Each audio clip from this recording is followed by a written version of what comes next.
안녕하세요. 이 학생 여러분 만나 뵙게 돼서 매우 반갑습니다.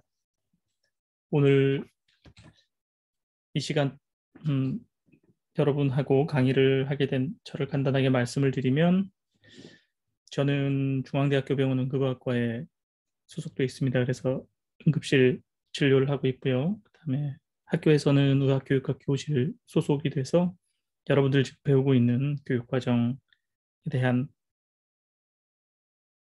개선이라든가 여러 가지 학교 활동을 하고 있습니다. 그래서 여러분들 임상 올라오시면 자주 저를 만나게 될 것 같습니다. 오늘 백광진 교수님이 진행하시는 전체 과목 중에서 오늘 제가 말씀드릴 부분들은 주로 임상 의사로서 죽음을 만나는 그 지점에 대한 이 얘기를 드리려고 합니다. 아마도 이 과목에서 우리 학생 여러분들께서 다양한 분야에서 죽음을 다루는 것을 들으셨을 겁니다. 문학적인 측면 또는 예술적인 측면 또는 종교적인 측면 또는 철학적인 측면, 윤리적인 측면 굉장히 많습니다. 굉장히 많은데 오늘 제가 말씀드릴 그 죽음에 대한 접근은 여러분들이 결국은 어, 임상 과정을 배우고 현장에서 임상 의사로서 활동하는 과정에서 만나게 되는 어, 그런 죽음들을 한번 여러분들에게 소개를 하고 여러분들이 실제로 6년의 과정을 마치고 의사가 되기 전에 어떤 부분들을 여러분이 갖추어야 될지를 한번 생각해 보는 시간을 갖도록 하겠습니다. 그래서 제가 임상에 있지만 죽음이라는 것을 여러분들과 함께 나누고자 합니다. 여러분 집에서 이렇게 편안하게 들으시고 계실 건데 저도 중간중간 목이 좀 마르기 때문에 커피를 좀 한 잔씩 마시도록 하겠습니다. 양해를 부탁드립니다.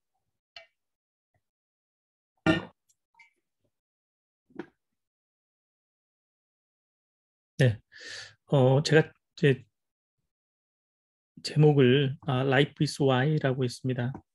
여러분들이 기본적으로 의사로서 환자를 만나는 과정에서 죽음을 접하게 됐을 때 여러 가지 요구를 받게 됩니다. 제가 이후에 이, 이 수업 시간 동안에 몇 가지 이 주제의 대표적인 그 사례를 소개하면서 의사가 삶에 대해서 죽음에 대해서 어떤 태도를 가져야 될 것인지 어, 말씀을 드릴 것이고 그 죽음의 의미를 잘 해석하기 위해선 결국은 죽음과 연결되어 있는 삶이라는 것에 대한 의미를 잘 이해를 해야 된다는 것을 역으로 알 수 있을 겁니다. 그래서 제가 Life is why입니다. 왜? 음, 삶의 이유. 결국은 저는 임상의사로서 삶이 유지되고 연장되도록 갑작스런 죽음이 찾아왔을 때 그것을 극복하고자 노력하는 역할을 하고 있기 때문에 제가 이런 제목을 붙여봤습니다. 아마도 다른 임상 파트에 있는 선생님들보다 제가 죽음이라는 것을 접하는 기회가 매우 많을 거라고 생각합니다. 아마 이 과정에서 강의를 담당해 주셨던 산부인과 교수님들 같은 경우는 오히려 출생, 탄생 그런 긍정적 경험을 많이 하고 계시지만 저는 그런 출생과 탄생이 응급실에서도 벌어지지만 동시에 삶의 어떤 마지막 죽음 이런 부분들을 굉장히 일상에서 접하게 됩니다. 저희 병원 전경입니다. 이 연말이 되는 이 시기쯤 되면 어김없이 어, 연말의 분위기를 느낄 수 있는 그런 장식들이 이렇게 만들어집니다.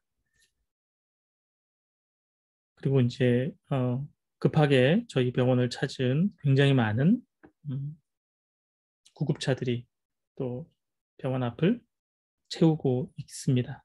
그래서 실제로 제가 1년을 지나고 나면 이맘때쯤 돌이켜보면 병원 밖에서 심정지 환자들이 응급실로 오는 경우가 대개 한 150 또는 170여 건 사이를 조금씩 움직이는데요. 그래서 1년에 한 150명 정도, 170명 정도의 사망을 확인하고 또 이제 그것 말고도 원내에서 병원에 입원해 있는 환자들 중에서 갑작스러운 심정지가 생기는 분들이 있겠죠. 뭐 이 수치는 되게 이제 병원 밖으로 얘기하기는 좀 어려운 부분이라서 제가 말씀을 드리진 않겠지만 역시 병원 안에서도 아픈 분들이 모여 있는 곳이다 보니까 많이 발생을 합니다.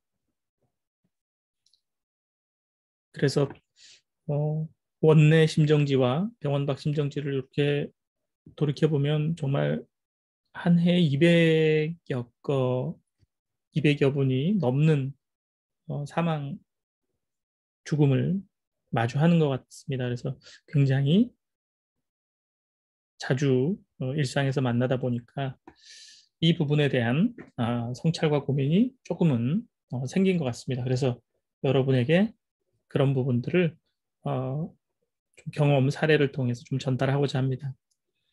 그리고 뭐 조금 강의 시작 부분에 가벼운 얘기를 좀 곁들이는 의미에서 저는 여러분하고 마찬가지로 90년도에 입학해서 6년도에 졸업을 했습니다. 그래서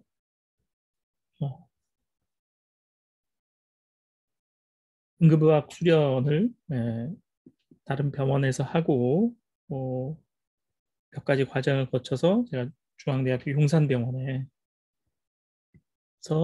응급의학과 우리 대학의 응급의학과 경험을 처음 시작했는데요. 어, 용산병원 생활하다가 이제 용산병원이 마무리되면서 중앙대학교 병원으로 같이 결합을 하게 됐습니다. 여러 강의 듣는 우리 학생 선생님들이 저에게는 굉장히 친근한 후배님들이 될 텐데요. 이 영상으로만 만나 뵙게 돼서 너무 아쉽고 기회가 되는 대로 정말 얼굴을 한 번씩 보면서 만나고 싶습니다. 네. 저는 응급의학을 전문과로 하고 있고요. 중환자의학 부분의 세부 전문의 과정을 같이 갖고 있습니다. 그리고 다른 영역과는 좀 다른 부분이지만 제 심폐소생술 부분에 있어서는 좀 가까이 있는 진료과다 보니까 미국 심장협회에서 운영하는 심폐소생술 과정, 뭐 기본 과정과 전문의 과정, 그거에 대한 강사 자격을 가지고 있고 제가 우리 의과대학에서 의학교육에 대한 전문성을 조금 더 키우고자 영국에 연수를 갔을 때 의학교육 파트로 연수를 갔습니다. 네. 그때 이제 유럽에 있는 심폐소생술 교육 과정을 또 함께 경험을 해봤고요. 그래서 제 국내 심폐소생술 교육 경험이나 프로그램, 또 이제 유럽 프로그램, 또 미국 프로그램 아마 모두 경험해본 유일한 경험이 있는 것 같습니다. 덕분에 이제 제가 소생술 관련해서는 여러 가지 활동을 참여하고 하게 돼서 음, 차후에 이런 부분에 대해서도 임상 올라오시면 어, 프로그램을 통해서 만나 뵙게 될 것 같습니다. 어, 제가 이제 그 연수를 했을 때 그 퀸 메리 의대 부속 병원에 해당하는 런던에서는 이제 가장 큰 병원이었던 것 같습니다. 로열 런던 하스피탈이라고 해서요. 앞에 보시는 이 부분이 올드 하스피탈입니다. 그러니까 이전에 있던 병원이고 새로 이제 신축한 부분이 이제 요 뒤에 보이는 건물입니다. 무려 병상은 이제 1000병상을 넘는 규모인데 대부분 국내처럼 이제 다인실을 갖고 있는 개념보다는 주로 이제 1인실이나 2인실 중심이기 때문에 굉장히 이제 규모가 크고요. 또 위쪽에 보이는 부분이 이제 헬리패드입니다. 제가 이제 응급의학을 하고 있긴 하지만 이 응급의학 영역 중에서 항공의료 특히 이제 환자 이송 부분, 병원 전 단계 영역 중에서는 항공의료 부분이 굉장히 큰 또 영역입니다. 이 항공의료라고 하면 아마 전 세계 중에서 이 런던에 있는 항공의료 본부가 가장 유명할 겁니다.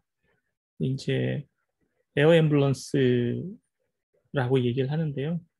런던 시내에서 발생하는 중증 환자 같은 경우는 어, 뭐 승용차라든가 구급차라든가 이런 지상 이동이 아니고 런던은 이 헬기를 띄워서 이송하는 게 굉장히 오랫동안 진행됐고 그 부분에 있어서 굉장히 많은 경험을 축적하고 있습니다. 그래서 런던 시민들에게 이 에어 앰뷸런스는 굉장히 자랑이자 또 많은 기부를 하는 그런 대상이기도 합니다. 이 에어 앰뷸런스 본부가 아까 보여드린 그 로열 런던 하스피탈에 있습니다. 그래서 그 헬리패드가 동시에 한 4대 정도가 앉을 수 있을 만큼의 규모가 굉장히 큰 가지고 있습니다. 이 로열 런던 하스피탈이 가지고 있는 부속 병원이 하나가 말씀드린 것처럼 이 새롭게 신축한 로열 런던 하스피탈이라고 하면 또 하나의 병원이 이 여기가 이제 혹시 뭐 여행을 가보신 분들 기억하시겠지만 세인트폴 성당입니다. 이 세인트폴 성당 바로 옆에 있는 또 반달 모양의 이렇게 휘어진 건물이 있는데 이 병원이 이제 병원 건물입니다. 이 병원을 또 하나의 부속 병원을 가지고 있고 이 부속 병원이 이 바톨로뮤 호스피탈이라고 하는 병원인데요. 이게 이제 BBC 드라마 셜록에 나온 배경이 된 병원입니다. 그래서 셜록이 이렇게 있다가 이렇게 포를 하는 장면 기억하실 텐데 이 건물이 바로 이제 바톨로뮤 호스피탈입니다. 이 바톨로뮤 호스피탈은 굉장히 오래됐습니다. 거의 한 800년 가까이 된 유럽에서도 전체에서도 굉장히 오래된 병원인데요. 그래서 이제 셜록 드라마에 나오면서 좀 많이 알려졌고 이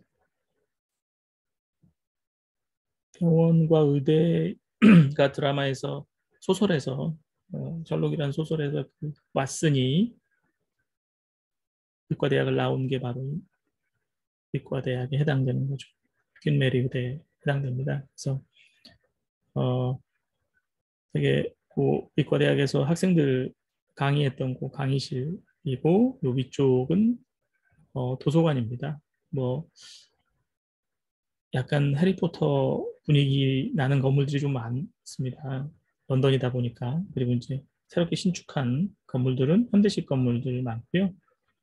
오른쪽은 헌터 뮤지엄이라고 그래서 이 대학이 이제 아까 말씀드린 것처럼 몇백 년 됐다고 말씀을 드렸는데 그동안에 이제 많은 그 표본들, 병리나 해부학, 발생학 표본들을 가지고 있는 패솔로지 뮤지엄으로서는 굉장히 유명한 또 부분이 있어서 제가 간단하게 소개를 드리겠습니다. 음, 코로나 시국에서 해외 가고자 하는 욕구들이 굉장히 많이 눌려 있었죠. 미국과대학 학생들 대부분 하고자 하는 그 버킷리스트 중에 하나가 이렇게 해외여행일 텐데 그런 부분을 가지 못하고 이렇게 지금 이 갇혀서 온라인 수업을 하느라 너무 고생이 많은데 빨리 하루빨리 코로나가 풀려서 쌓였더니 여행에 욕구가 좀 잘 충족되기를 기대해 봅니다. 본론으로 제가 들어가면 일단 오늘 제가 임상 현장에서 만나는 죽음의 어떤 사례를 중심으로 말씀을 드린다고 했습니다. 그 대표적인 걸로 한 3개 정도를 제가 한번 선정을 해봤습니다. 기본적으로 여러분들이 의과대학을 졸업하고 의사가 되면 인턴 생활을 하게 됩니다. 그 인턴 생활을 하면서 첫 번째 죽음과 만나는 부분이 굉장히 당황스러운 경우가 많습니다. 그래서 그 부분에 대한 사례를 제가 한 가지 소개를 해드릴 거고요. 또 여러분들이 나중에 인턴을 마치고 전공의를 어느 과를 선택하게 될지 모르지만 기본적으로 이 죽음을 접하는 진료과가 있고 또 그렇지 않은 진료과가 있습니다. 그렇게 봤을 때 실제로 어떤 환자로서의 죽음을 마주하는 것 이외에 그 죽음을 가족이나 보호자들에게 전달하는 그런 과정이 또 하나 굉장히 당황스러운 과정이기도 하고요. 또 하나는 어, 임종식이라든가 또는 어떤 질병의 경과상 말기에 해당하는 환자들이 죽음을 이렇게 기다리면서 시간을 보내는 그런 환자들도 있습니다. 그런 대표적인 3가지 사례가 임상의사로서 죽음을 만나는 접점인 것 같습니다. 그래서 그 사례를 통해서 여러분과 얘기를 나눠보도록 하겠습니다. 그리고 한 가지 준비를 조금 부탁드릴 건 A4 용지를 한 장 여러분 책상 옆에 하나 준비를 해 두십시오. 제가 강의 도중에 여러분에게 몇 가지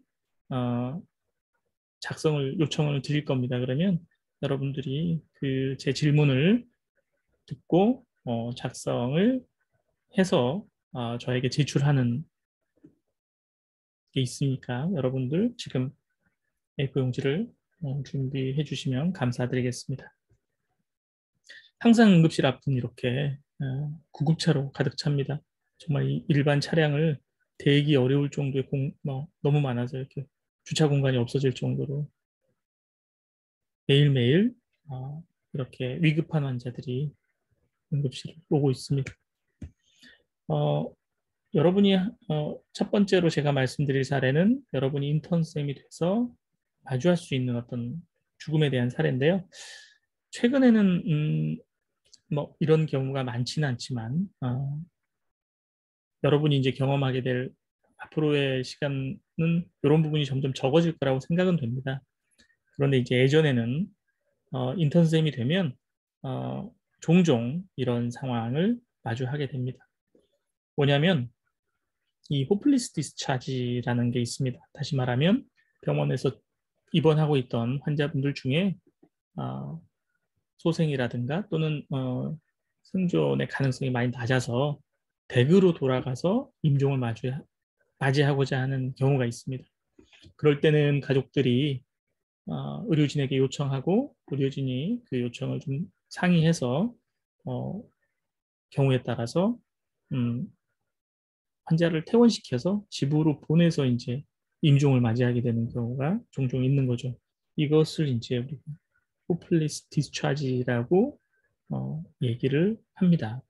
그런데 제가 이제 아주 오래전이긴 하죠. 인턴 때 어떤 경험이 있었냐면 환자의 집이 아주 고령의 환자죠.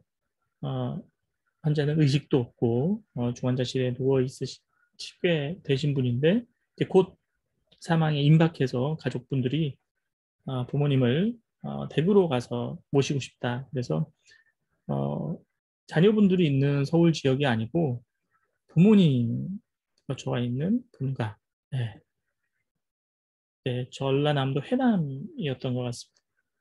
여기까지 환자를 이제 퇴원해서 보내드리는 거죠. 구급차를 타고 네, 환자를 집에 보내는 이송입니다.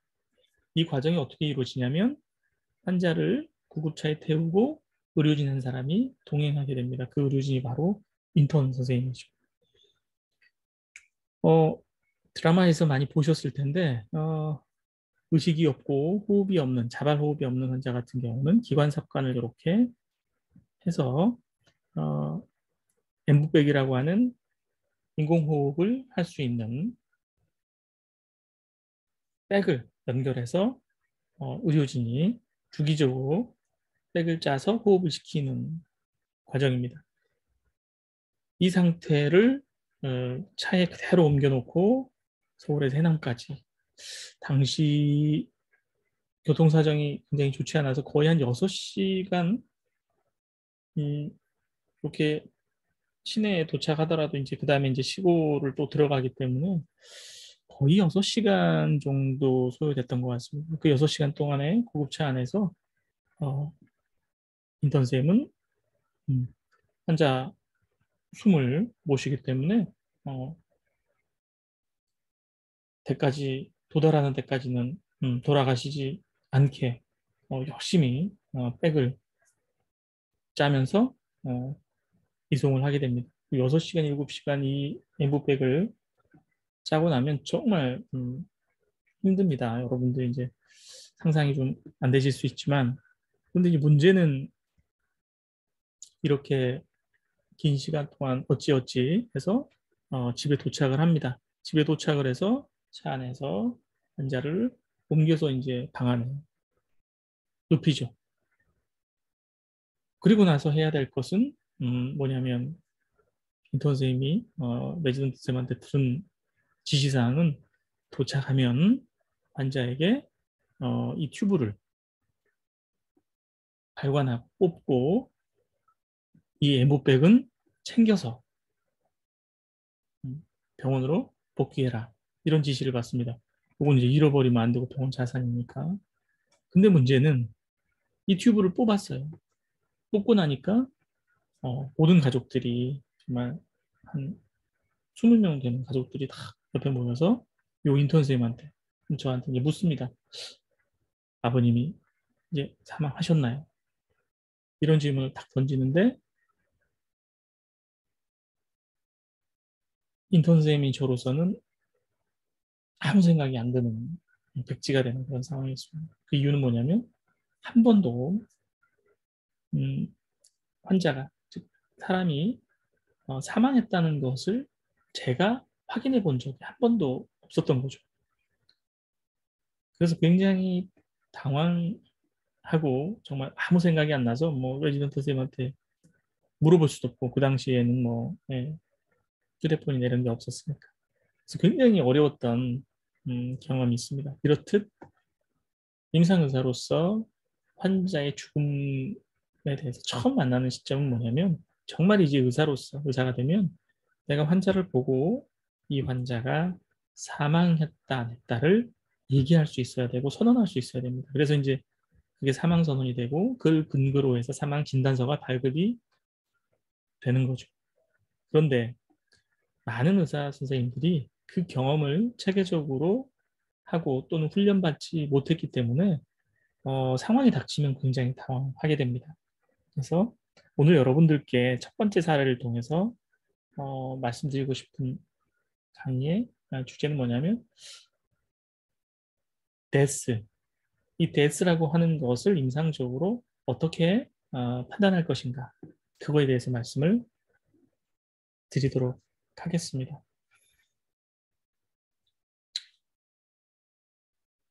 여기 이제 뒤에 보시면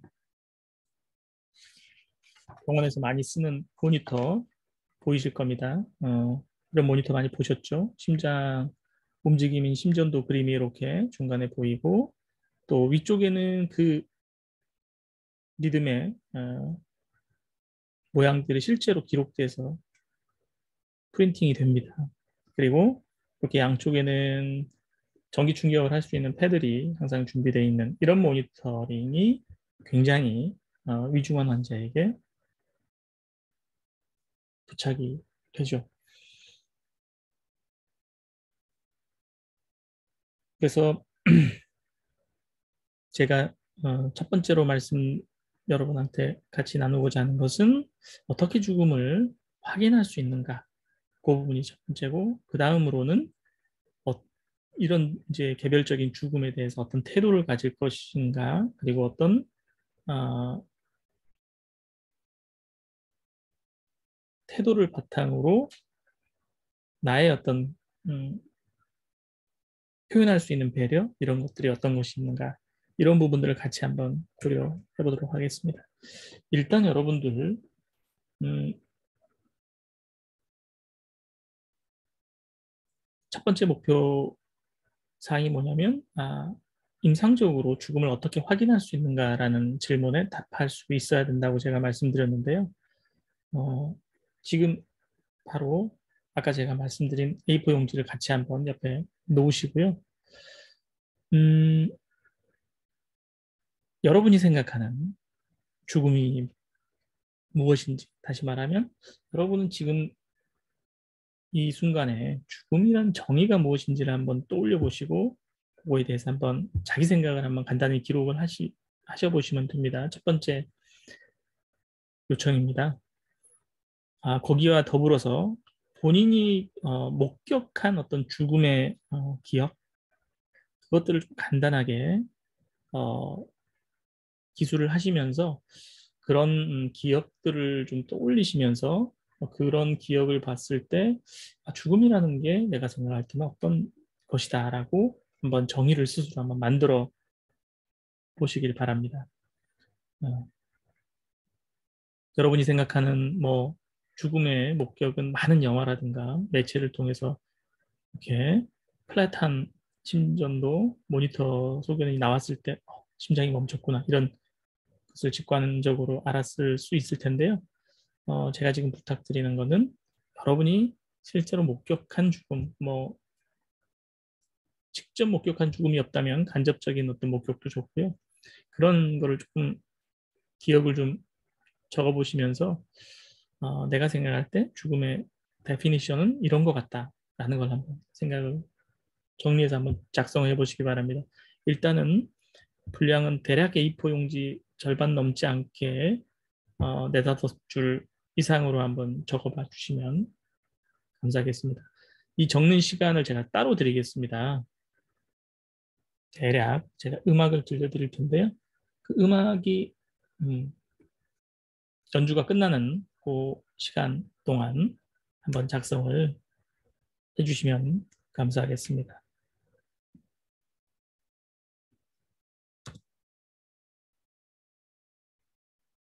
자, 여러분 지금 A4 용지에 한번 작성을 해주십시오.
네, 여러분들 작성 마무리 해주시고요.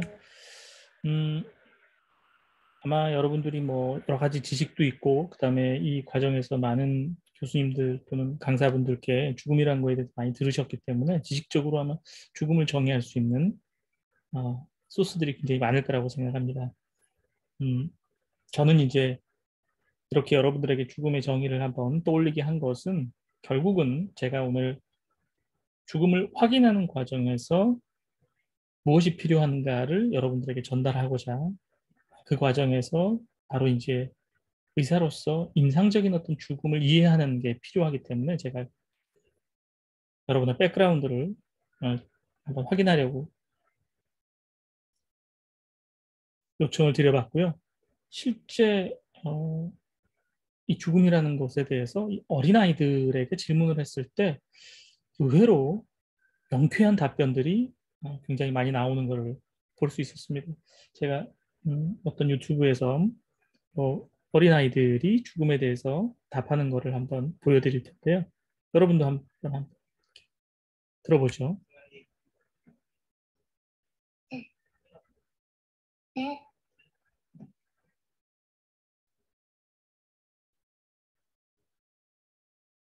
죽음이란 뭘까?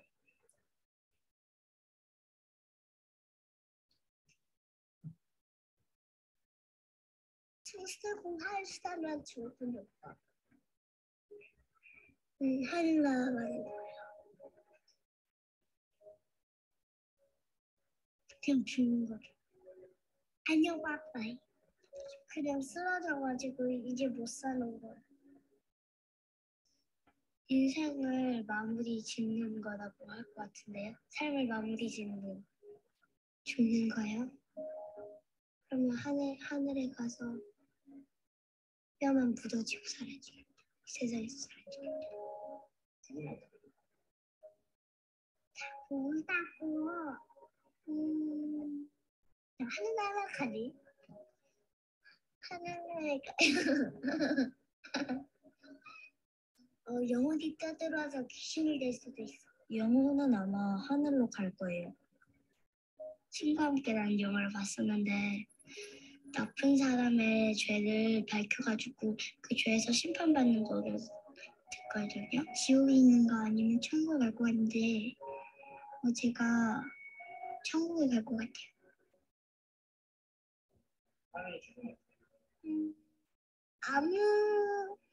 아무도 안 죽어. 나는 잘 피해가지고 안 죽어. 귀신 되고 싶어. 귀신 돼서라도 살고 싶어요. 전 안 죽을 거예요. 나중에 물약을 만들 거예요. 안 죽는 약. 그래서 언젠간 죽겠죠. 저는 착하니까 지옥에 안 갈 것 같은데요. 죽기도 한데 죽음이 다가가기 전에 열심히 살면 죽음에서 두렵지 않겠죠? 후회 없이 살아가면 되니까.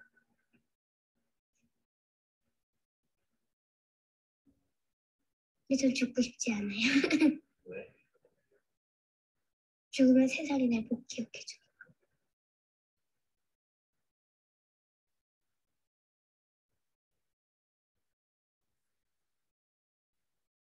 네, 대단하지 않습니까? 네, 저 아이들의 답변 중에서 제가 생각할 때는 죽음에 대한 모든 철학적 해석이 다 담겨져 있다 이런 생각이 듭니다. 죽음 이후의 삶에 대한 어떤 두려움, 불안, 그리고 어떤 실제 생명에 대한 연장의 어떤 희망들, 존재에 대한 부분, 그리고 웰 다잉도 얘기를 하죠. 후회 없이 사는 삶이 그런 것들을 그런 죽음의 두려움을 극복시켜 줄 거다. 그리고 음, 물약도 만든다고 하는 그런 꿈, 정말 의학의 어떤 궁극적인 어떤 뭐 방향일 수도 있고 그런데 여하튼 제가 이 아이들을 보면서 정말 죽음의 모든 것들이 담겨져 있다 이런 생각이 들었고요. 어쩌면 여러분들에게 죽음이라는 걸 철학적인 해석이나 이런 사회적인 해석을 떠나서 저는 아까 말씀드렸듯이 제일 중요한 건 의사로서 여러분이 만나는 죽음은 일단 죽음이 어떤 사회적 의미를 갖고 어떤 관계적 의미를 갖는지를 이야기하기 전에 이 죽음이라는 것 자체를 확인하는 과정이 여러분들에게 주어진다는. 그래서 정말 죽음이라는 게 무엇인지 이해해야 우리는 죽음으로부터 환자를 소생시키기 위한 노력도 할 수 있고 그런 거죠. 그래서 여러분들께 아까 인턴 선생님으로서 처음 만나는 이 환자가 사망했느냐라는 질문에 답할 수 있는 그런 이야기를 지금부터 하겠습니다. 여러분에게 두 가지 죽음의 단어를 제가 얘기해 드릴 겁니다. 하나는 클리니컬 데스라고 하는 임상적 죽음입니다. 그리고 하나는 생물학적 죽음에 해당되는 거죠. 우리는 실제로 살아있는 환자가 죽음을 맞게 되는 그 순간이 오면 이 두 가지 개념을 적용을 할 수가 있습니다. 클리니컬 데스, 그 다음에 바이올로지컬 데스. 그래서 제가 이 두 가지 개념을 여러분에게 설명을 드릴 겁니다. 이 설명을 제가 잘 전달하면 여러분은 드디어 환자를 또는 사람을 보고 정말 이 환자가 죽었냐 아니냐를 판단할 수 있게 되는. 먼저 제가 말씀드릴 거는 클리니컬 데스에 대해서 말씀을 드리겠습니다. 클리니컬 데스는 여러분 제가 아까 보여드렸던 중환자에 붙어 있는 모니터입니다. 여기 지금 보이는 이 그림이 뭘 것 같습니까? 네, 심장의 움직임이 그려진 심전도입니다. 자, 이 심전도를 보면 심장이 뛰는 것 같죠? 왜냐하면 심장이 뛰는 모습을 정기적으로 표현하는 게 심전도니까. 그런데 제가 지금 말씀드린 클리니컬 데스는 판단하는 기준이 심장의 전기적인 그림을 보고 판단하는 것이 아닙니다. 다시 말하면 어떤 게 클리니컬 데스라고 하냐면 여러분 살아있다는 것은 이 심장이 박동을 통해서 끊임없이 몸의 곳곳으로 피를 흘려보내주는 거죠. 다시 말하면 뭐가 만들어지냐면 플로우라고 하는 흐름이 만들어지는. 그래서 이 흐름이 계속적으로 유지되는 것. 이걸 이제 spontaneous circulation이라고. 그냥 심장 박동에 의해서 몸 전체가 끊임없이 피가 돌아가는 이 서큘레이션, 이 순환이 있는 게 생존이고요. 이게 스탑되는 것이 바로 클리니컬 데스가 됩니다. 제가 다시 한번 클리니컬 데스에 대한 정의를 말씀드리겠습니다. 사람은 평상시에 여러분도 마찬가지고 저도 마찬가지고 지금 자발순환이라고 하는 이 다이나믹이 유지되고 있습니다. 심장이 뛰면서 그 펌핑으로 인해서 몸의 온 구석에 블러드 플로우가 지금 가고 있어요. 커런트가 만들어져서 가고 있죠. 이런 스판테니어스 서큘레이션이 유지되는 것이 바로 생존입니다. 그런데 이게 스탑되는 게 바로 클리니컬 데스라고 얘기한다. 다시 말하면 스판테니어스 서큘레이션의 스톱. 이게 바로 클리니컬 데스다. 아시겠죠? 여러분 제가 어려운 단어를 사용해서 설명했다면 다시 한번 말씀드리겠습니다. 심장이 뛰면서 피가 온몸으로 흘러가는 이 순환이 바로 우리가 spontaneous circulation이라고 얘기한다. 이 spontaneous circulation이 스톱되는 것이 바로 clinical death가 된다. 아시겠죠? 자, 그러면 spontaneous circulation을 한번 머릿속으로 떠올려 보겠습니다. 이 네모 박스는 우리 몸에 차지하는 물의 공간입니다. 여러분 나중에 생리학이라든가 병리를 통해서 그리고 임상 뭐 외상학이나 이런 걸 통해서 출혈 환자를 또 보게 되고 할 텐데 제가 미리 간단하게 개념을 한번 설명드려 보겠습니다. 우리 몸의 체중의 60% 내지 70%는 물로 구성되어 있습니다. 수분. 자, 60%라고 가정을 해보면 이 60% 공간이 바로 물이 들어가 있는 공간인데 그 공간의 60%를 전체적으로 두 가지로 나눠볼 수 있어요. intracellular space fluid. 다시 말하면 세포 안에 들어가 있는 물들이 있고요. 이분법적으로 보면 세포 안에 있는 물, 나머지는 뭐예요? 세포 밖에 있는 물이죠. extracellular fluid. 그래서 ICF와 ECF로 나눠지고 그 비율은 전체 60%의 40%가 셀룰러 볼륨이고요. 나머지 20%는 익스트라 셀룰러 볼륨입니다. 자, 우리 몸은 세포로 구성되어 있고 세포가 아닌 공간이 바로 ECF가 되어 있는데 이 공간에는 무엇이 존재하느냐? 네, 혈관이 이렇게 존재합니다. 그러면 혈관에 얼마가 들어가 있느냐? 20% 중에 요거에 5%가 해당하고 나머지 혈관 주변에 있는 간질액이라고 하는 것이 15%를 차지하죠. 그렇다고 하면 우리 체중의 전체 중에 혈관 안에 있는 볼륨이 차지하는 퍼센트는 수분의 퍼센트는 얼마인가요? 네, 5%. 그럼 5%가 결국은 네, 혈관 안에 있는 수분의 양입니다. 제가 이거를 이제 말씀드리는 거는 우리 몸에 있는 혈액의 양을 한번 생각해 보십시오. 그러면 혈액은 뭘로 구성되어 있죠? 네, 수분으로 구성되어 있고 그 안에 적혈구, 백혈구, 수많은 셀들이 또 들어가 있죠. 그런 컴포넌트들이 플러스 알파로 본다면 5 플러스 알파가 우리 몸의 혈액의 볼륨일 겁니다. 그게 대략 뭐 사람마다 차이가 있지만 2% 내지 3%라고 하면 대략 체중의 한 7%, 8% 정도는 혈액의 양이 되는 거죠. 그러면 여러분들 7%라고 하면 여러분 70kg의 정상 성인의 혈액이 몇 리터일까요? 7%? 예, 4.9리터. 약 5리터의 혈액이 몸에서 스판테인 서큘레이션을 통해서 이루어지고 있다고 돌아다닌다고 생각하시면 됩니다. 그런데 여러분 우리가 어떤 외상을 입어서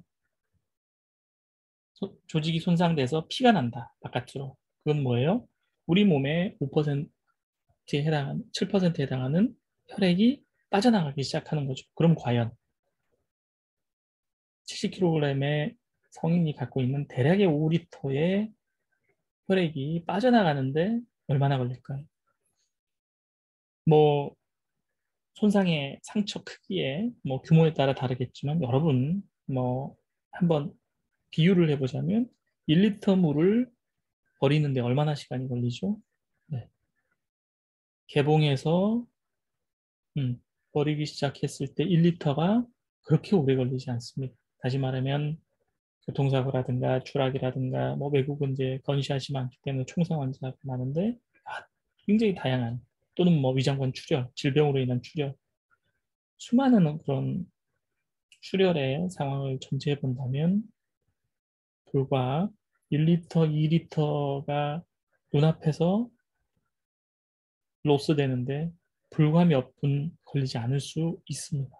그런데 우리 몸에서 대략적으로 30% 이상, 다시 말하면 2.5리터 이상이 출혈이 일어나면 기본적으로 서큘레이션을 유지하는 기본적인 기능이 심장과 홍파 여러 가지 필수적인 장기의 기능이 심각한 손상을 받게 되죠.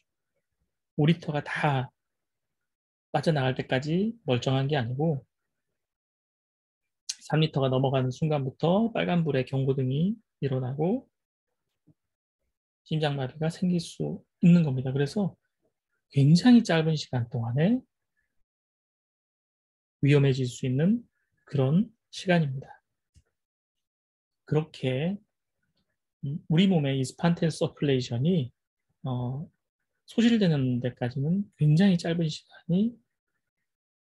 시간만 안에 위기가 발생하는데, 우리 몸에서 그러면 이 스판테니어스 서큘레이션이 스톱되는 게 바로 클리니컬 데스라고 했는데, 그러면 그 스판테니어스 서큘레이션 있는 것과 스톱되는 것을 어떻게 무엇을 통해서 인지하는가, 그 부분을 한번 떠올려 보십시오. 여러분들이 이제 의학을 기초의학이나 임상학을 배우진 않았지만 제가 지금 말씀드린 내용을 한번 떠올려 보면 자연스럽게 굉장히 고난도의 의학 지식에 접근할 수 있을 겁니다. 자, 스폰테니어스 서큘레이션, 우리 몸에서 끊임없이 혈액의 흐름이 유지되고 있어요. 이게 스톱되는 겁니다. 그러면 이게 클리니컬 데스라고 얘기했으면 과연 스톱과 유지되는 걸 뭘 통해서 알 수 있겠습니까? 여러분 몸이 스폰테니어스 서큘레이션이 유지되고 있다는 것을 뭘 통해서 알 수 있느냐? 바로 네, 펄세이션.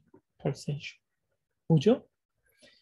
실제 우리 몸에서 박동을 느낄 수 있는 동맥이라는 위치를 찾아가서 피부로 촉각으로 펄스를 느끼는 거죠. 여러분 지금 스스로 손목에 요골동맥 쪽으로 한번 만져보십시오. 엄지손가락 위쪽 따라 올라가다 보면 네, 동맥이 만져지죠.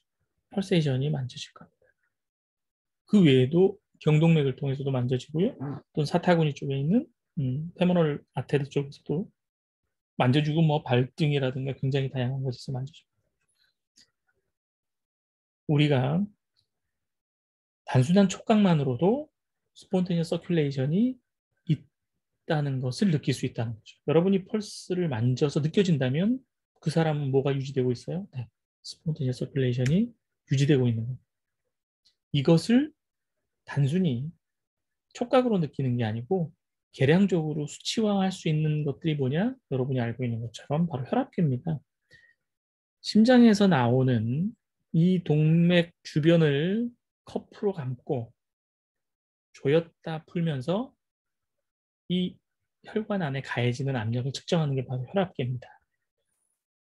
그래서 우리가 120에 80이라는 정상, 또는 뭐 이제 고혈압인 환자는 뭐 170, 180, 200까지도 올라가기도 하죠. 그리고 쇼크 환자는 뭐 80, 70, 60 뭐 이런 혈압을 체크되기도 합니다. 자, 제가 말씀드렸듯이 혈압이라는 것은 동맥에 흐르는 압력을 측정하는 게 혈압이다. 그런데 만약에 여러분 지금 스스로 혈압계가 아니지만 촉각으로서 맥박이 느껴지고 있어요. 이게 정상 혈압일 겁니다. 120에 80은 일반인도 동맥 위치에 촉각을 느낄 수가 있습니다. 펄세이션은. 그런데 이 압력이 120이 아니고 점점 떨어진다고 생각해 보십시오.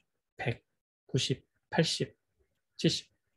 아마도 일반인들은 이 수치가 떨어질수록 맥박의 힘이, 박동이 약해지기 때문에 촉각으로 느끼는 정확도도 떨어질 겁니다. 그런데 의료진은 이 부분의 촉각이 훈련이 됩니다. 그래서 낮은 혈압, 다시 말하면 90, 80이 압력이 떨어지더라도 민감하게 느낄 수 있어요. 하지만 60, 50, 40, 30, 20 이 정도까지 떨어지면 대부분 의료진들도, 훈련받은 의료진들도 이 촉각을 통해서 펄세이션이 있다는 것을 인지하지 못합니다. 하지만 촉각을 통해서 인지하지 못한다고 해서 플로우가 없느냐? 그렇진 않죠. 굉장히 약한 압력으로 플로우가 지나가지만 단지 펄세이션으로 느끼지 못할 뿐이죠.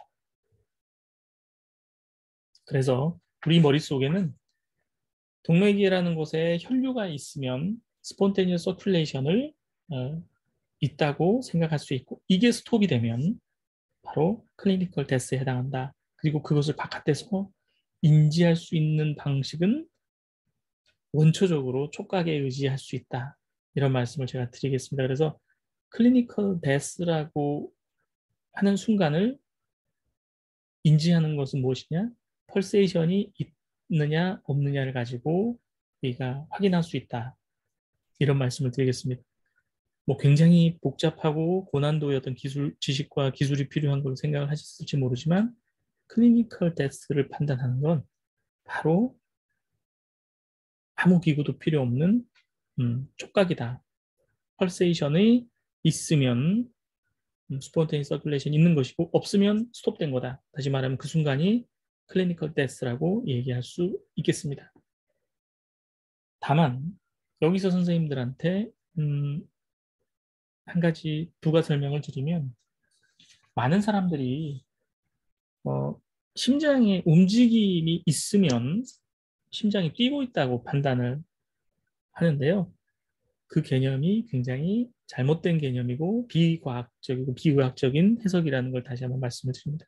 제가 이 그림을 한번 보여드릴 텐데요. 심장은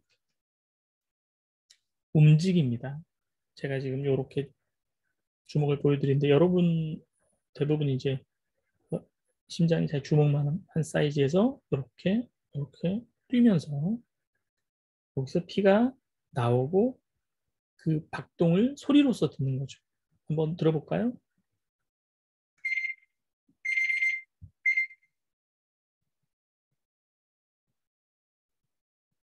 네. 심장이 뭐 느리게 뛰던 빨리 뛰던 이 뛰는 속도, 네. 이 뛰는 거에 의해서 박동이 만들어지고 그 박동을 소리로서 들을 수도 있고 청진기로 아니면 촉각으로 맥박을 만지기도 합니다. 그런데 이 심장 근육의 움직임을 그래프로 표현하는 것이 바로 심전도에 모니터되는 그림일 텐데요.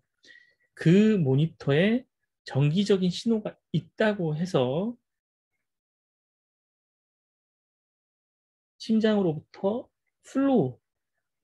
플로우가 만들어지느냐, 이건 다른 문제입니다. 자, 제가 한번 보여드리겠습니다. 심장이 이렇게 뛰면서 이 심장 안에 있는 피를 짜내서 플로우가 만들어지면 스폰테니어스 서큘레이션이죠. 그런데 한번 제 손을 한번 보시면 심장에서 네, 심장의 근육은 떨려요. 그런데 어때요? 심장 안에 혈액을 짜내나요? 짜낼 수 있나요? 못 짜냅니다. 못 짜는 대신에 떨리기만 해요. 그러면 어때요? 심장으로부터 나오는 플로우는 없습니다. 서큘레이션은 없는 거예요. 그런데 뭐가 있어요? 전기 신호를 감지시켰을 때는 심장이 떨리기 때문에 전기 신호는 보여요. 그게 바로 이런 그림이 됩니다. 영화에서 많이 보셨을 거예요. 네. 이런 심장의 신호가 보이면 마치 신호가 있기 때문에 심장이 뛰는 것 같지만 제가 말씀드린 것처럼 뭐가 없어요? 플로우가 없습니다. 그러면 이 상태는 클리니컬 데스일까요? 아닐까요? 네. 명확하게 펄세이션이 없기 때문에 플로우가 없기 때문에 클리니컬 데스입니다. 제가 이 개념을 다시 한번 설명드릴 텐데 이 문항은 미국 심장협회에서 미국에 있는 의료진 대상으로 하는 실제 시험에 들어가 있어요. 면허를 가진 의사들한테 이렇게 평가를 하는 겁니다. 자, 사람 몸에 심전도를 붙였어요. 그랬더니 이런 그림이 나옵니다. 자, 그런데 이런 환자의 맥박을 만져봤더니 맥박이 안 만져져요. 그러면 과연 이 환자는 살아있는 걸까요? 죽어있는 걸까요?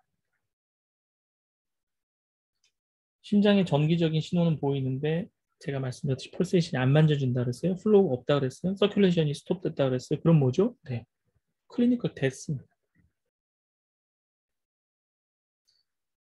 플로우가 안 만들어지는 상황들이 바로 이렇게 너무도 정상적인 것처럼 전기 신호가 있는 경우도 있고요. 아까 보여드렸던 것처럼 심장이 떨림만 있는 경우도 있고요. 어떨 땐 떨림조차 없는, 가만히 있는.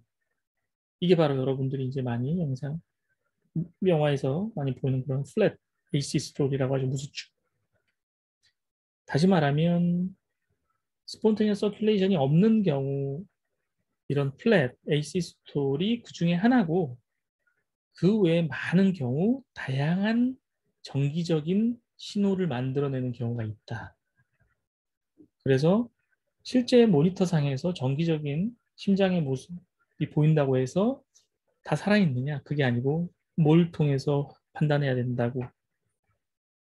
뭘 통해서 판단해야 된다고요? 네, 펄세이션입니다. 펄스가 없으면 만져지는 맥박이 안 만져지면 데스가 되는 거죠. 굉장히 제가 단순한 설명을 드렸습니다. 그런데 이건 굉장히 어려운 개념으로 본과 4학년 학생들도 시험에 나오는 거죠. 제가 말씀드린 것처럼 일렉트리컬 액티비티는 보이는데 뭐가 없어요? 펄스가 없는. 그래서 이거를 앞자를 따서 PEA라는 텀이 있습니다. 나중에 이제 본과 4학년이 6학년이 돼서 국가고시 보고 이럴 때는 이 PEA라는 얘기를 들을 텐데요. 제가 이렇게 보여드리겠습니다. 우리가 혈압은 동맥의 압력은 산술적으로 0부터 해서 수치가 쭉 분포할 수 있어요. 그렇죠? 그런데 실제로 우리가 여기서 바깥에서 맥박을 통해서 확인할 수 있는 것은 80, 90, 이 정도 강한 압력에는 펄세이션이 있는 걸 느낍니다. 그런데 말씀드렸듯이 점점 내려갈수록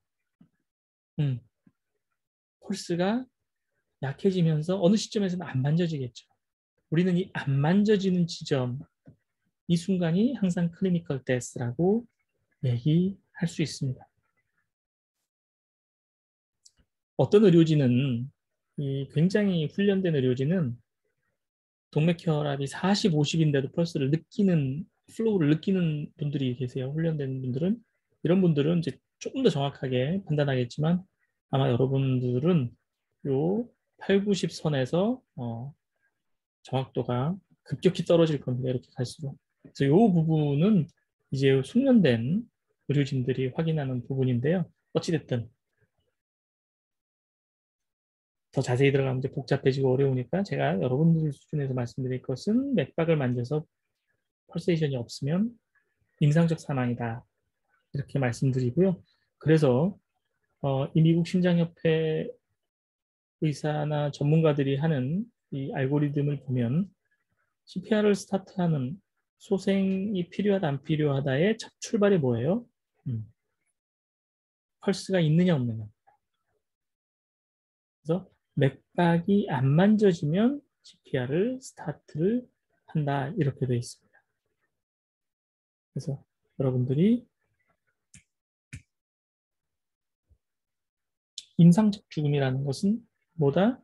클리니컬 데스는 펄세이션이 안 만지는 그 순간이 바로 임상적 사망이다. 다만 임상적 사망이 확인되면 무엇이 필요하느냐? 바로 리소시테이션이 필요합니다. 소생이 필요하죠. 클리니컬 데스는 바로 리서시테이션하고 연결이 됩니다. 리서시테이션이라는 것은 바깥에서 심장에 스폰테니어스 서큘레이션이 없어졌기 때문에 압박을 통해서 임의적인 플로우를 브레인과 하트로 보내주는 겁니다. 이게 바로 리서시테이션의 기본적인 역할이죠.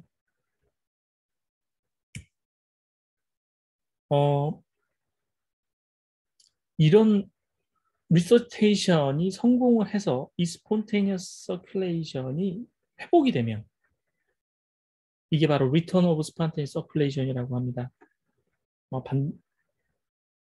왕의 귀환이 아니고 스폰테니어스 서큘레이션이 돌아온 회복, 리턴 오브 스폰테니어스 서큘레이션. 그래서 약자로 라스크라고 얘기합니다.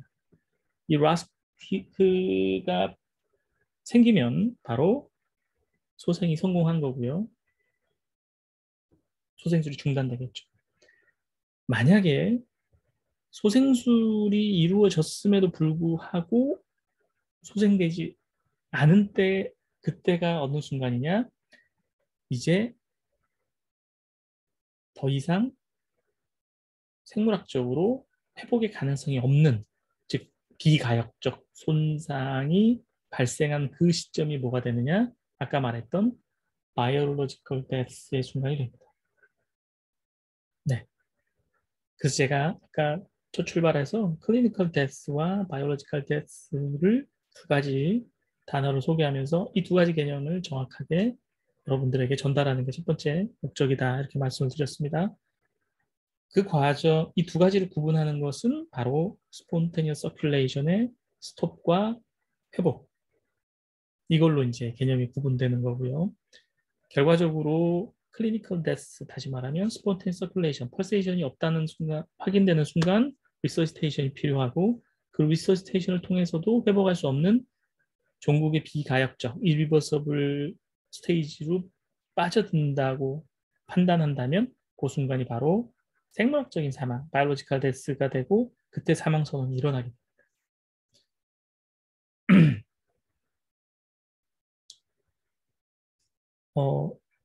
우리나라 실제로 병원 밖에서 심정지 환자가 병원에 와서 어느 정도 소생하는지 그 비율을 여러분들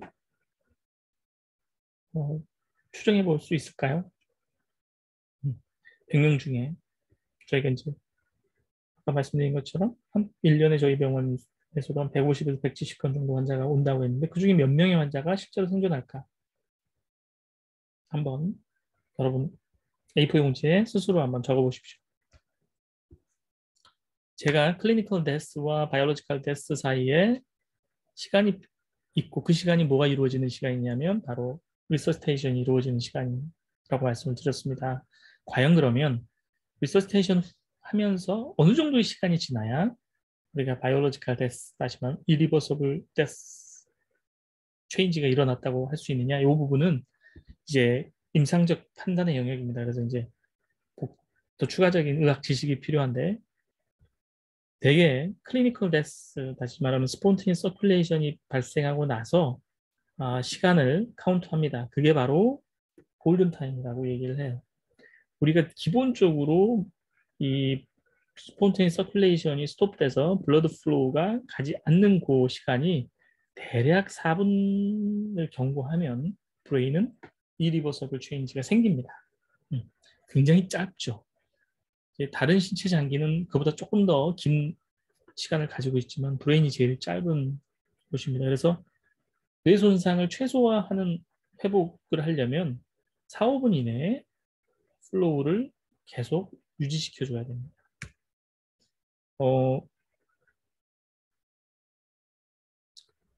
여러분 휴식은 여러분이 스스로 적절한 시간에 스톱하고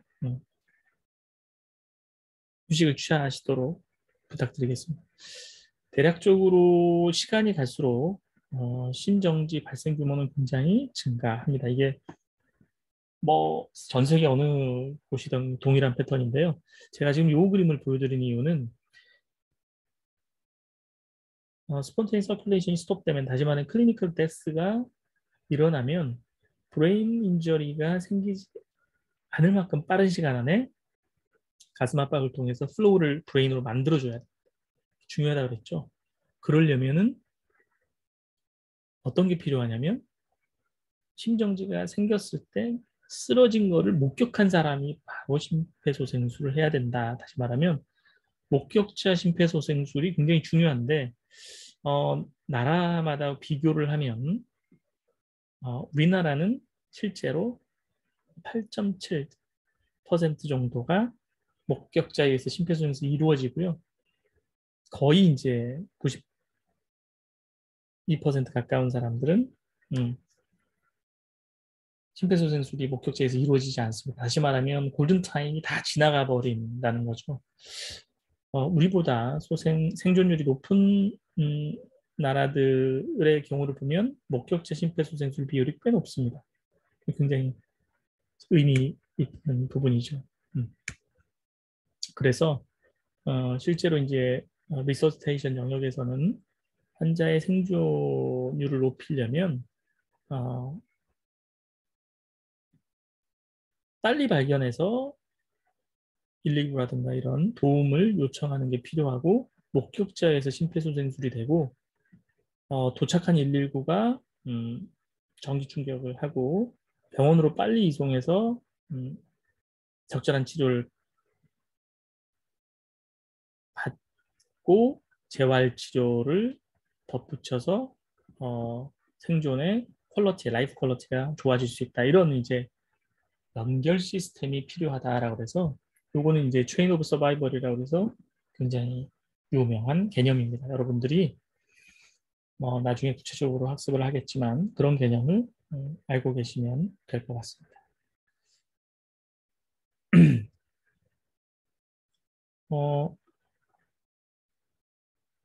제가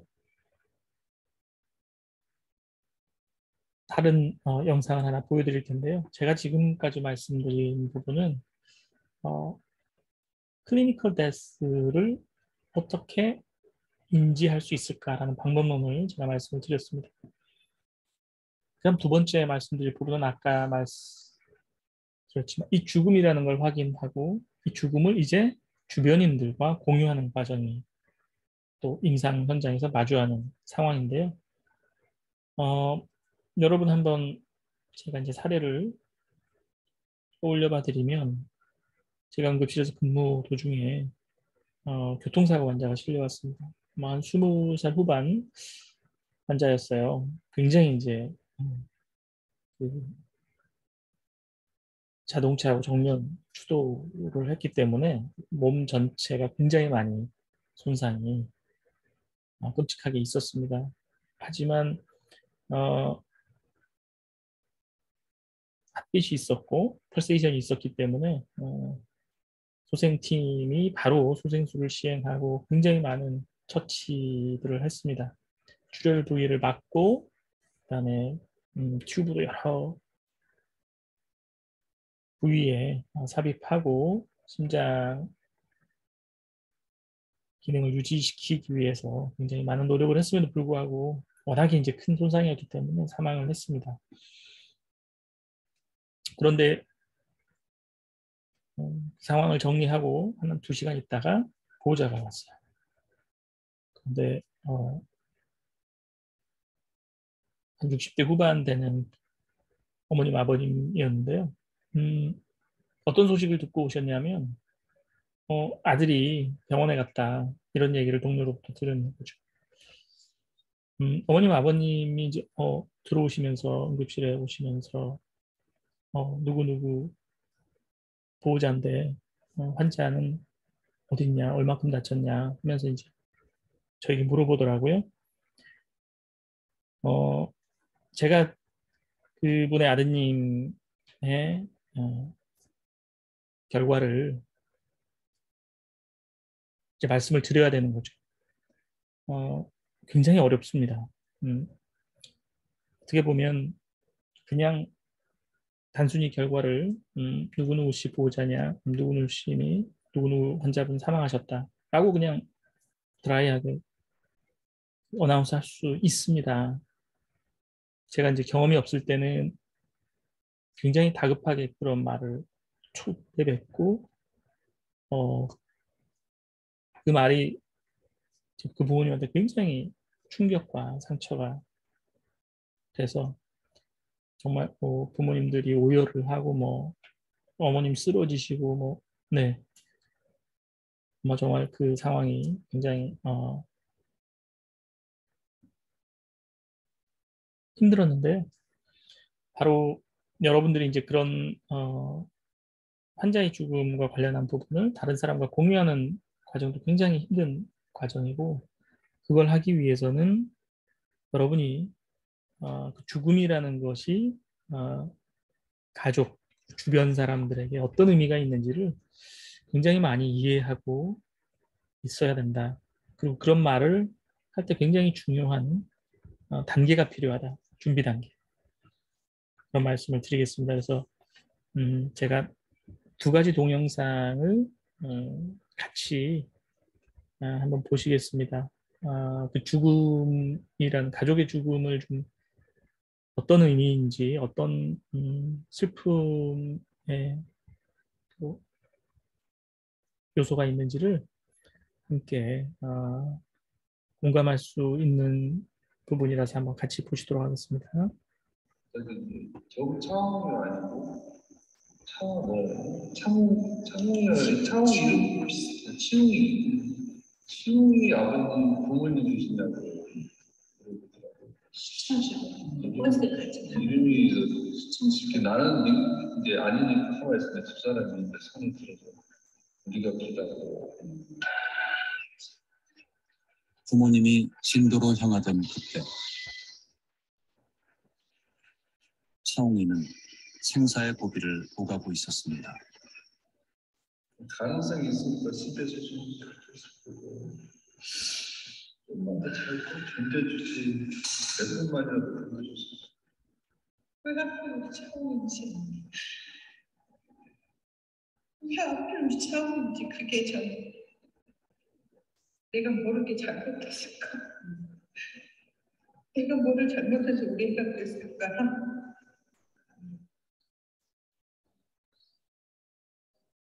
끝내 차홍이는 운명을 달리하고 말았습니다. 다른 친구에게 구명조끼를 벗어줬다는 걸 나중에 전해 들었습니다. 저희가 제일 안 쓰는 곳이 버스를 버스 타시면 타고 애들 데리러 가는 거지. 죽은 애들 데리러. 그럼 어떡하나 우리 아이들 살 텐데 아프면 어떡하나. 하지만 차홍이를 시작으로 슬픈 소식이 계속됐습니다. 저희 아이가 이제 나오는 순서대로 거기에 이제 번호를 매기거든요. 그래서 89번째로 102번이요. 133번. 근데 웃기죠? 유민이가 학급에서 번호가 33번이에요. 성이 최 씨라서 성별로 하니까 거의 마지막이거든요. 33번이었는데 그 아이가 나올 때도 133번이더라고요. 얼마나 슬픈 번호예요. 143번째 수습된 시신이에요. 우리는 이 슬픈 번호를 안고 평생을 살아가야 되잖아요. 185번째 나왔어요. 276번이에요. 28일 만에 29번째 남았을 때 올라왔어요. 거의 한 달. 이제 부모로서 가장 고통스러웠을 그 순간에 대해 물어볼 차례입니다. 아프시겠지만 그날의 기억에 대해 여쭤볼 차례인 것 같습니다.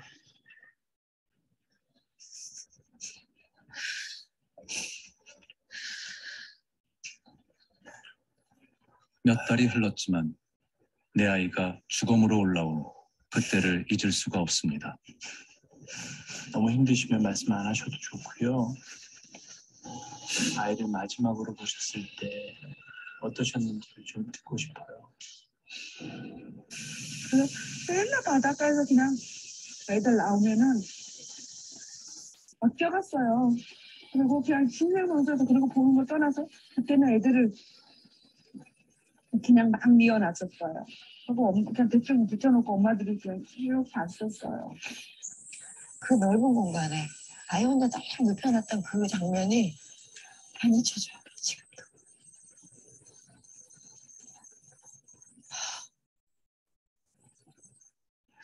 점프를 타고 누워있는데 뭘 했는데 발을 딱 보고 숨이 맞더라고요. 끼하고 손을 좀 잡아주려고 하는데 손이 부었더라고. 다 잡을 수도 없고.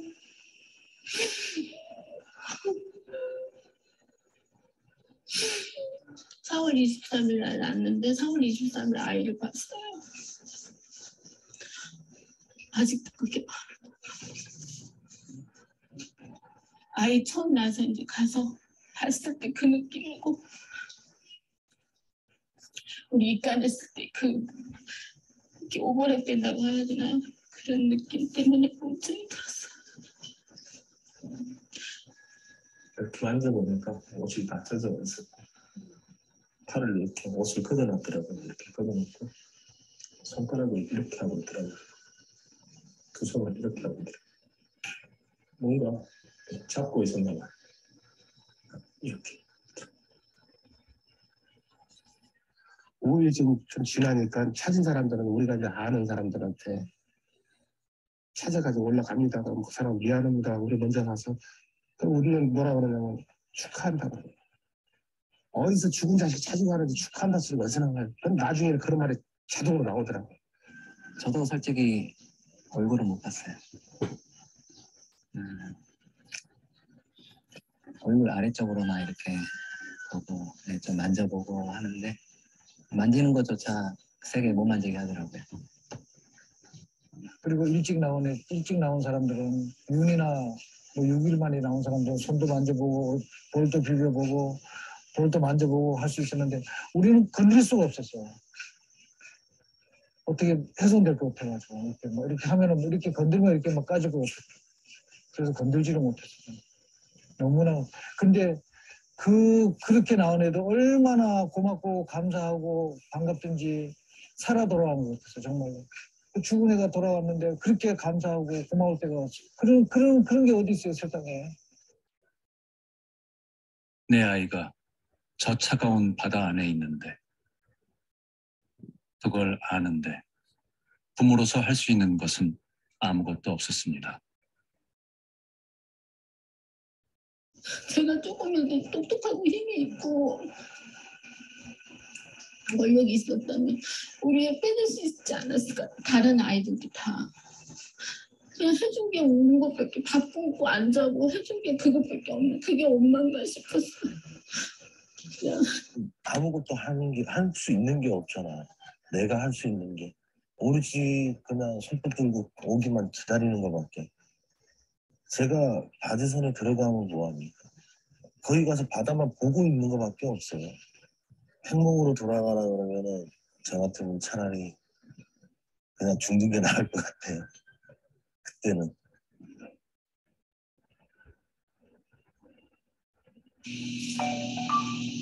이른 아침 성우 아빠가 유가족 대기실에 혼자 앉아 있습니다.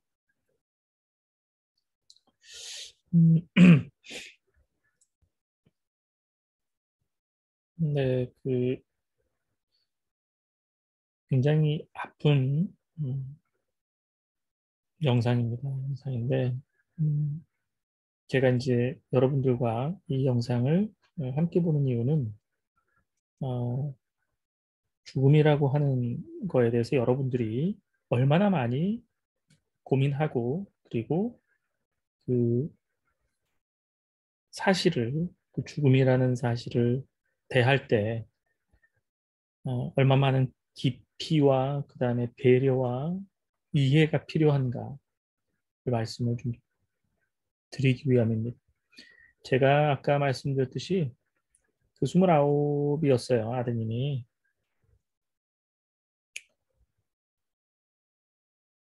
처음 들어간 직장. 뭐 꽤 유명한 기업이었습니다. 굉장히 취업하고 행복해했던 그 즈음이었어요. 근데 이제 회사에서 신입 직원 환영회를 한다고 강남에서 하고 이제 만취된 상태에서 그런 끔찍한 상황이 생겼던 건데 부모님들은 아침에 출근할 때만 해도 자식이 그런 일이 일어나리라고는 전혀 생각을 안 했던 거죠.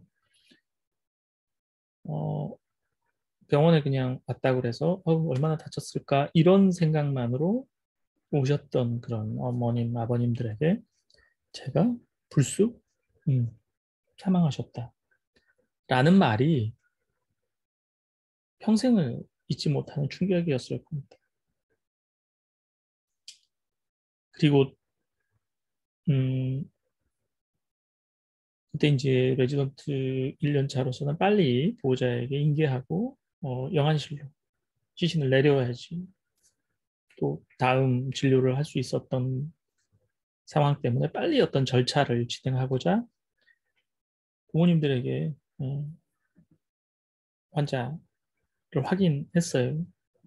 그런데 당시 환자는 굉장히 많이 손상이 됐고 말씀드렸듯이 수많은 시술을 하면서 이 외부에 노출돼 있는 모습들이 사실은 이제 의료진으로서는 익숙할 수 있지만 부모님으로서는 정말 사랑스러운 자녀의 몸 곳곳이 손상당하는 거를 노출된 상태에서 그대로 이제 보셨던 장면이 너무 힘든 기억으로 남으셨을 거예요. 그래서 나중에 그 보호자분에게 그런 얘기를 들을 수 있었어요. 그 순간이 정말 힘들었다. 그리고 이제 지금도 상처가 여전히 진행되고 있다라는. 그래서 여기 영상에서도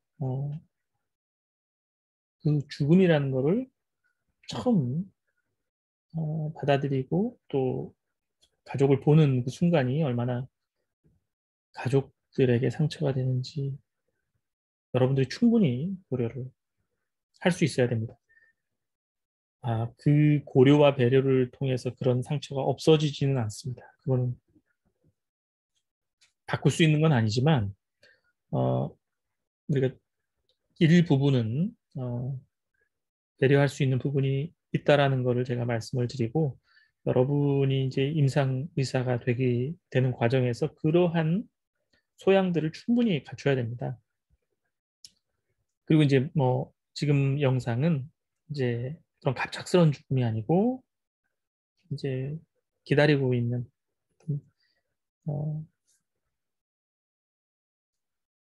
호스피스라든가 이런 부분들 영상이에요.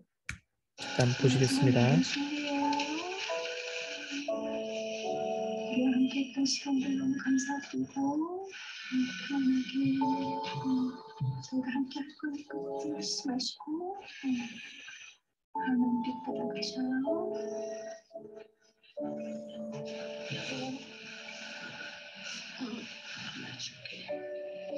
사랑해. 애들 잘 키울게. 걱정하지 말고 당신 영원히 잊지 않을게.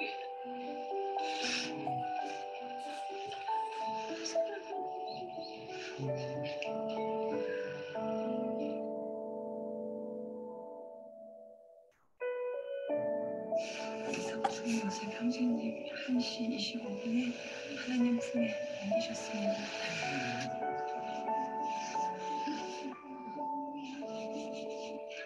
오늘 이런 애까지 잘 키워놨는데 이제 엄마 앞으로 오니까 어떻게 되나 모르지.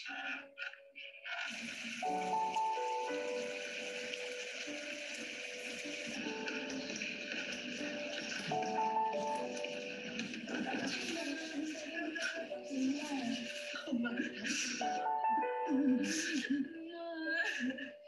좋은 데로 가고 미안하고 고맙고 사랑해 엄마.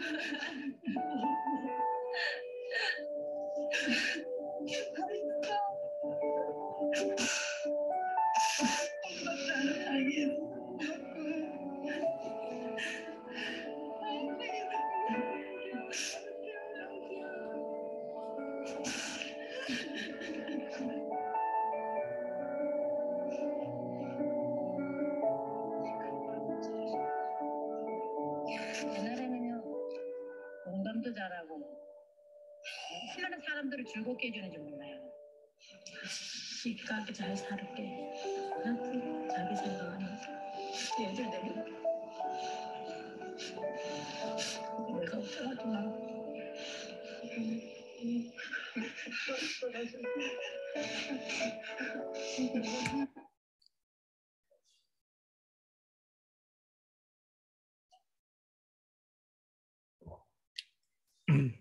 네, 이렇게 또 이별을 준비된 이별을 하는 그런 상황도 꽤 많이 이제 접할 수 있습니다. 지금 응급실에서도 소생 가능성이 떨어지는 말기 환자들이 와서 임종을 합니다. 그래서 그 부분들에 대한 대처도 굉장히 중요한 부분입니다. 이 배드 뉴스를 전달하는 게 아까도 말씀드렸듯이 사실 의료진들이 적절하게 훈련되지 않아서 굉장히 네거티브한 이펙트를 많이 만든다고 합니다. 약 한 40% 외국에서는 교육의 경험을 가지고 있다고 그러는데 우리는 훨씬 더 열악하죠. 그래서 이 부분들에 대한 준비가 굉장히 필요합니다. 그래서 이제 여러 가지 전략들에 대한 얘기가 나오는데 기본적으로 제가 이걸 다 이제 말씀드릴 수는 없지만 기본적으로 한번 여러분들 고민을 해보셔야 됩니다. 일단은 그러한 이 나쁜 뉴스가 꼭 그 죽음과 관련된 소식만은 아닙니다. 여러분이 아마 자료를 찾아보시면 배드 뉴스라고 하는 것은 환자나 보호자가 기대하는 것과 다른 모든 것들이 다 배드 뉴스가 될 수 있어요. 이제 그러기 전에 본인에 대한 감정적인 준비 굉장히 중요합니다. 그 준비하는 데 있어서 어떤 정서적인 조절, 그 다음에 어떤 공감, 배려, 그 다음에 이제 이해 이런 것들을 하나씩 하나씩 점검해서 준비를 하는 것이 이 상대방의 그 소식을 듣는 가족들에게는 충격이 덜하다, 상처가 덜 된다라는 개념입니다. 그리고 이제 아까 말씀드렸듯이 꼭 죽음이라는 것과 관련되지 않는 그 외에 다른 어떤 배드 뉴스 같은 경우 환자에게 또는 가족들에게 내가 문제 해결책으로 제시할 수 있는 옵션들에 대한 사전 이해나 이런 준비들이 돼 있어야 되고요. 그런 것들을 대화가 이루어지는 어떤 그 환경적인 세팅과 그다음에 시기 이런 것들이 굉장히 중요하게 고려돼야 된다.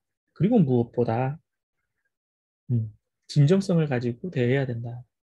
이런 부분들이 있습니다. 그래서 여러분들이 이제 굉장히 다양한 스킬들이 있고 이 스파이크스 모델이라고 해서 이제 그 암 환자들 관련한 영역에서 이 배드 뉴스 델리버리의 원칙으로 많이 소개가 되는데 이런 부분도 여러분들이 한번 참고로 숙지해 주시면 좋을 것 같습니다. 그 다음에 이제 아까 마지막 영상에서 보셨듯이 여러분들이 이제 실제로 의사로서 업무를 해야 되는 영역이기도 하고 또 알아야 될 부분들이 우리나라가 이제 연명의료 결정법이라는 법이 통과가 됐습니다. 그래서 법에 의하면 회생 가능성이 없고 사망에 임박해 있는 환자 같은 경우에는 이 네 가지 소생술, 혈액투석, 항암제 투여, 인공호흡에 대해서는 가족과 환자의 뜻을 받아들여서 중단할 수 있다. 이거를 정확하게 알고 계셔야 됩니다. 이 네 가지에 대해서만 결정하는 거고 그 외에는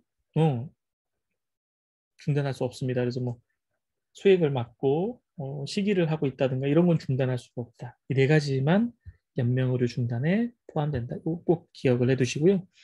이 사이트에 가시면 연명의료에 대한 자세한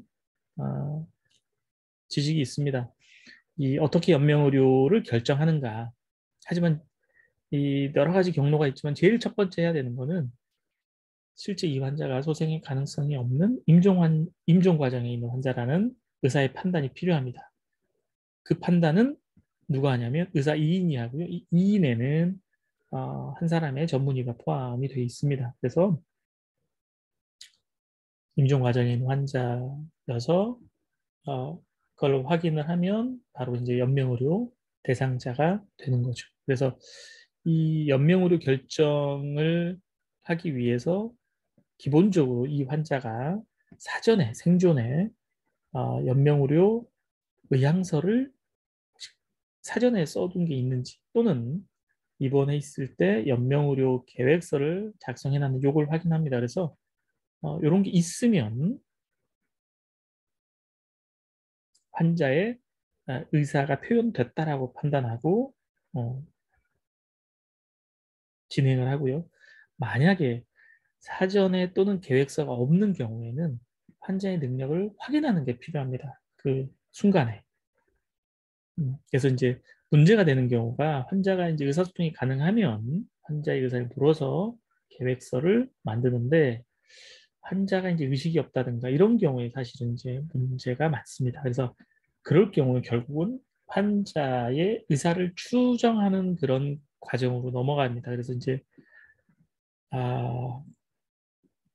법적인 어떤 가족 전체의 의사를 확인하는 복잡한 과정이 이제 있게 됩니다. 그래서 어떤 환자들에게 연명의료 적용을 하는지 그게 케이스마다 판단하는 과정에 대해서 여러분들이 알고 계실 필요가 있고, 아마도 여러분들 주변에 뭐 이제 질병을 투영 중인 분들 같은 경우는 이런 사전 연명의료 의향서 같은 거를 미리 작성할 수 있습니다. 근데 되게 아직 우리나라 문화 같은 경우는 치료받고 있는 환자한테 그런 얘기를 꺼내는 게 굉장히 이제 문화 정서적으로 거부감이 많기 때문에 아직은 보편화되어 있지는 않지만 그거에 대한 지식을 여러분이 알고 있으셔야 된다. 그리고 이제 죽음에 대한 어떤 수용 과정이 이런 5가지 단계를 거친다.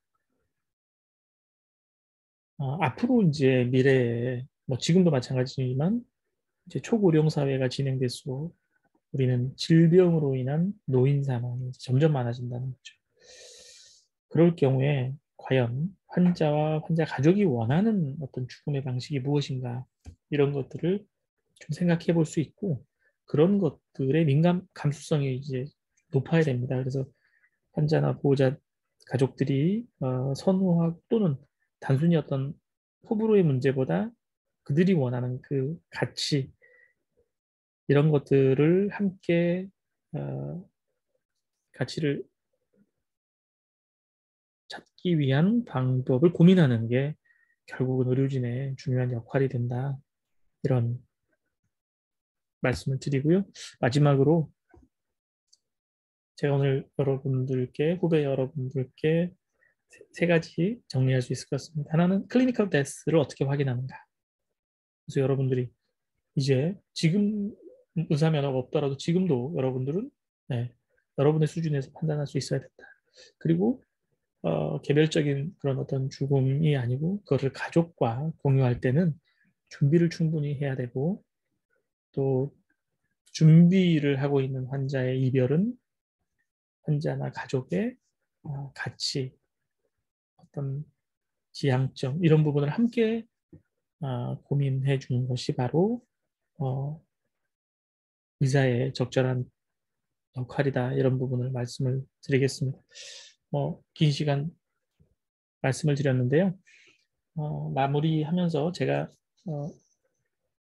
수업 시간 도중에 요청한 거에 대한 작성한 거를 제 메일로 제출을 부탁드리고요. 또 하나는 제가 여러분들에게 설문지를 아마 같이 첨부해서 자료로 올릴 겁니다. 이거는 이제 실제로 본인이 평소에 죽음이란 거에 어떤 태도를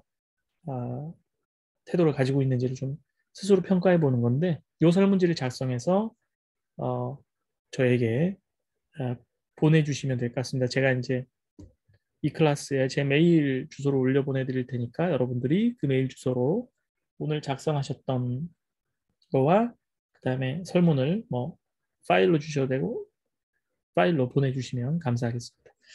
네, 수업 들어주셔서 감사드리고 임상 오시면 또 만나 뵙도록 하겠습니다. 네, 마치겠습니다.